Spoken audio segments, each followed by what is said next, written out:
how to change your favorite TV shows on VK on Android or iOS phone. First, open VK. Now click on your profile here. Once you're here, click these 3 points and then click edit profile. Now scroll all the way down and then click interests,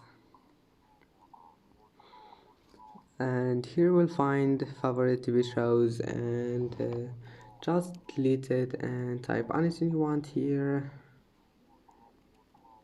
and then after that click save, and that's it. And that's it for today's video. If you like this video, please don't forget to like and don't forget to subscribe, and thank you for watching this video until the end, and see you in the next video.